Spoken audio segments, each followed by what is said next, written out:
Bonjour à toutes et à tous, Wanda Maximoff est sur le point de révéler son véritable potentiel en tant que sorcière rouge dans la série WandaVision qui sera disponible sur Disney+ d'ici la fin de l'année. Et justement, si l'envie vous prenait de vous abonner à Disney+, je vous invite à le faire en passant par le lien que vous trouverez en description de la vidéo, ce qui permet de soutenir la chaîne au passage, et je remercie Disney pour cette opportunité. Allez, c'est parti.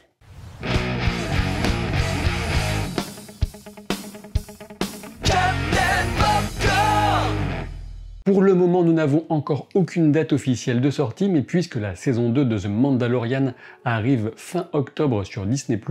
j'ai tendance à parier sur fin novembre ou fin décembre pour WandaVision. Je vous propose donc de découvrir avec moi la véritable et incroyable puissance que détient Wanda Maximoff, la sorcière rouge, et aussi on va partir à la pêche aux informations que nous livre cette première véritable bande-annonce pour la série. WandaVision est un excellent titre qui est porteur de plusieurs significations. Juxtaposition des noms bien sûr de Wanda et de Vision, mais aussi invitation à découvrir un monde inscrit dans les codes fluctuants des sitcoms au fil des décennies, en commençant par un mélange entre I Love Lucy et Ma sorcière bien-aimée, et bien sûr l'idée d'une vision comme d'un mirage qui se surimposerait à la réalité. Dès le début, on situe l'action dans le cadre spécifique d'une image au ratio sorti des premiers téléviseurs, mais on peut aussi deviner que cette bulle de réalité correspond à la situation de la ville de Westview, dont le nom complet est révélé par le journal que tient Vision. Et le moins qu'on puisse dire, c'est que cette petite portion des États-Unis, cette ville de Westview, semble avoir totalement échappé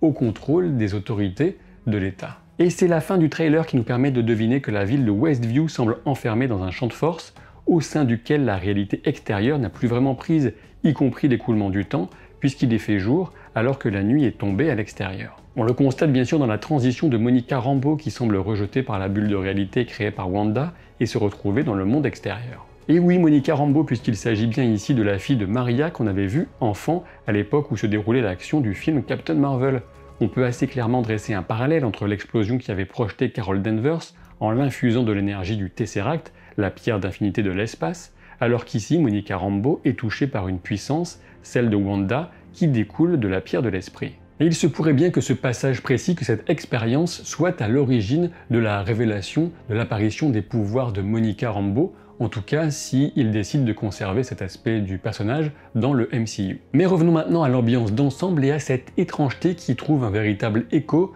dans Twilight Time, la version des Platters, qui est sans doute un clin d'œil à The Twilight Zone, la 4e dimension, en français, la fameuse série bien sûr,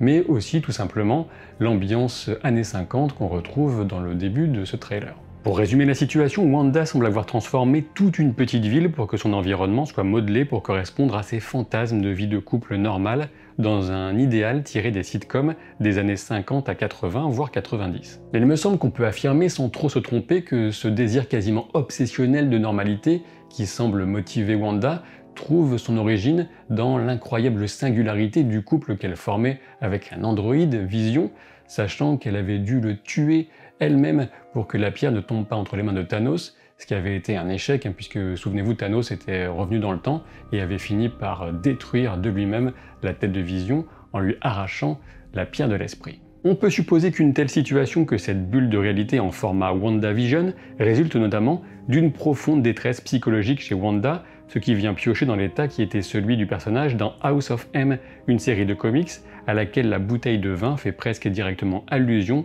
avec ce nom de maison du mépris et son étiquette en M bien mise en évidence. Et dans le gros titre du journal tenu par Vision, Little Baby June's First Word Tickles Mother's You, on a une subtile référence comics à celle qu'on appelle la Dark Scarlet Witch, alias June Covington, dont la co-créatrice et donc la mère symbolique n'est autre que Kelly Sue DeConnick. Et je pense que cette référence subtile de Dark Scarlet Witch vient souligner la possibilité selon laquelle Wanda pourrait temporairement, et sans vraiment le vouloir sans doute, devenir une forme d'antagoniste pour la suite du MCU. Et c'est vrai que dans ce titre on peut également deviner un clin d'œil à l'arrivée très probable du groupe Thunderbolts dans le futur du MCU, un groupe réuni par le général Ross, mais j'ai déjà eu l'occasion d'en parler dans de précédentes vidéos. Cette notion de vie de banlieue bien rangée se réfère également à une autre histoire en comics, celle du run The Vision écrit par Tom King, où l'androïde cherchait à se fondre dans la quotidienne banalité d'une famille américaine type. On remarque que le ratio de l'image s'élargit alors qu'une forme de questionnement surgit dans l'esprit de Wanda et de Vision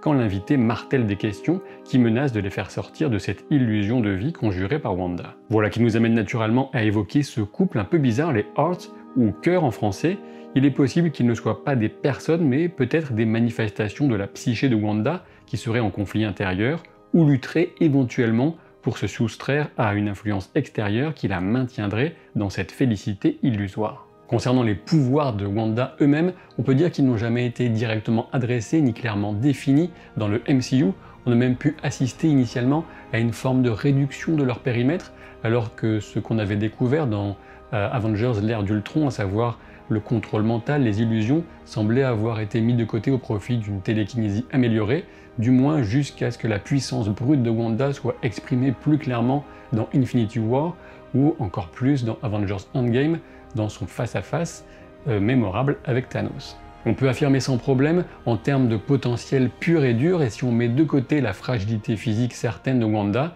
qu'elle est sans doute la super-héroïne la plus puissante du MCU. C'est même Kevin Feige qui l'a dit récemment, alors qu'il y a peu de temps, c'est vrai, il réservait ce statut à Captain Marvel. En résumé, en termes de puissance, nous n'avons encore rien vu, et on sait que les conséquences de WandaVision auront un impact certain sur la suite du MCU, et qu'elles seront notamment explorées dans Doctor Strange and the Multiverse of Madness, ce qui promet carrément puisque le sorcier suprême aura fort à faire s'il doit régler les petits problèmes psychologiques de Wanda. En réalité, la grande interrogation sur les pouvoirs véritables de Wanda se situe sur leur aspect mystique, voire potentiellement magique. Il faut savoir que dans les comics, on a longtemps cru que les pouvoirs de Wanda avaient pour origine une entité terrible, extrêmement ancienne, Chthon, qu'on associe à une sorte de dieu ancien, de démon surpuissant, et donc à la magie du chaos. Mais beaucoup plus récemment, dans les comics toujours, le Doctor Strange a affirmé qu'il n'en était rien et que cela ne cachait que le pouvoir incroyable de Wanda, le pouvoir véritable,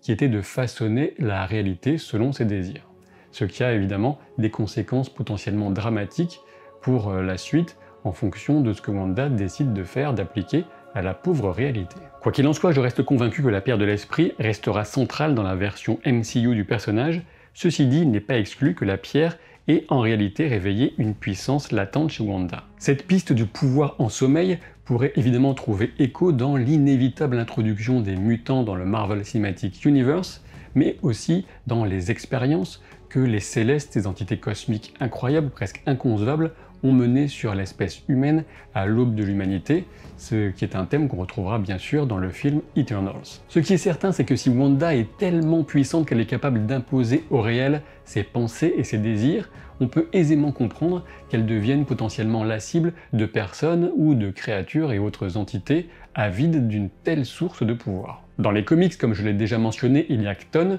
un démon ultra ancien, ultra balèze, mais il y a aussi Mephisto, Mephistopheles, la version MCU du diable, tout simplement, qui est très liée à l'histoire de Wanda, et notamment à la création absolument pas naturelle de ses enfants. Et c'est là qu'intervient sans doute le personnage interprété par Catherine Hahn, une voisine qui traverse les époques de la famille Vision, et qui observe notamment le couple avec ses jumeaux, a priori destinés à devenir Speed et Wiccan, des Young Avengers. Entre le pseudo Agnès et le costume d'Halloween de sorcière qu'elle porte au volant de sa voiture, on semble avoir là des indices qu'il s'agira bien d'une version du personnage de comics Agatha Harkness, comme j'avais déjà pu l'évoquer il y a plusieurs mois de cela en vidéo. Cette pratiquante des arts occultes interdits, enfin cette sorcière quoi, pourrait parfaitement jouer les intermédiaires entre l'immense pouvoir brut de Wanda et cette entité surnaturelle qui convoiterait ce pouvoir et qui pourrait avoir un intérêt à maintenir Wanda dans cet état semi-délirant, dans ce petit monde qu'elle a créé elle-même dans la ville de Westview. Même si on ne sait pas encore quels seraient ses intérêts, je pense que le scénario va nous le révéler. Mais revenons au reste de ce trailer. Outre les clins d'œil, ambiance déguisement d'Halloween, aux costumes originaux des personnages dans les comics, on est surtout marqué par l'image de Vision qui semble chercher à comprendre ce qui se passe dans cette ville en décalage total. Il est possible qu'il soit tout puissant dans ce monde, puisque Wanda le voit ainsi, ce qui expliquerait sa capacité à sortir Agnès de la transe qui semble paralyser tous les habitants. Mais voilà, elle lui apprend qu'il est mort, ce qui, ajouté au rire inquiétant, pourrait corroborer l'idée selon laquelle cette Agnès en saurait nettement plus que les autres. Après tout, si on part du principe que le couple des Hart ne sont pas des personnes véritables, et sachant que Monica Rambeau on l'a vu, est violemment expulsée de cette bulle de réalité, il se pourrait que cette Agnès soit la seule autre véritable personne vivante avec Wanda à l'intérieur de Westview. La question de la réalité de cette version de Vision ainsi que de cette pierre de l'esprit qu'il porte au front se pose forcément.